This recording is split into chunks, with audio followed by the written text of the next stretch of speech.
క్రైస్తవులమైన మనందరికీ ప్రభువు తెలుసు. మనందరము అనేక సమయాల్లో యేసు ప్రభువును అడిగి సమాధానాలు పొందుకున్నాము. బైబిల్ చదువుతున్నాము, మందిరానికి వెళుతున్నాము, దేవునికి మన కానుకలు ఇస్తున్నాము. ఈ విధంగా మనము దేవుని కోసం అనేక కార్యాలు, దేవునికి సంబంధించిన ఆచార సాంప్రదాయాల్లో పాల్గొంటూనే ఉన్నాము. కొందరైతే క్రైస్తవులు కాకున్నా తమ అవసరతల కొరకు దేవుణ్ణి ప్రార్థించి ప్రభువు వద్ద నుండి పొందుకుంటూ ఉన్నారు. మనందరికీ యేసు ప్రభువు తెలుసు. మరి మనము ప్రభువుకు తెలుసా? ఈ వాక్యాన్ని గమనించండి. 2 తిమోతి 2:19 ప్రభువు తన వారిని ఎరుగును.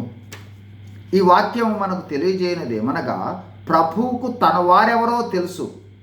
ఆ తెలిసిన వారిలో మనం ఉన్నామా లేదా అనేదే ప్రశ్న. తెలిసి ఉంటేనే రహస్య రాకడలో ఎత్తపడతాం. మనము ప్రభువుకు తెలుసో లేదో మనము నిర్ధారణ చేసుకొనుటకు అంశాలు కొన్ని. 1, మారు మనస్సు ద్వారా దేవునిని ఎదుర్కొని పాప క్షమాపణ, బాప్తిస్మము పొంది పరిశుద్ధాత్మను పొందిన అనుభవంలో ఉండాలి. 2, పరిశుద్ధాత్మ ముద్రను కలిగి ఉండాలి. 3, పరిశుద్ధాత్మ నింపుదల ఆధీనంలో శిరసత్వములో అనుదినము జీవిస్తూ ఉండాలి.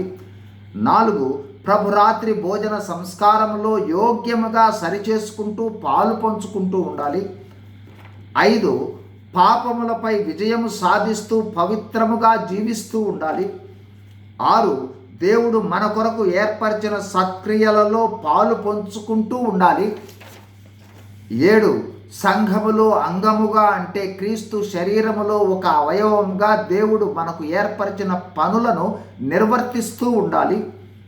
8, మిక్కిలి అల్పులైన సహోదరులకు సేవ చేయుట, సువార్తను ప్రకటించుట చేస్తూ ఉండాలి.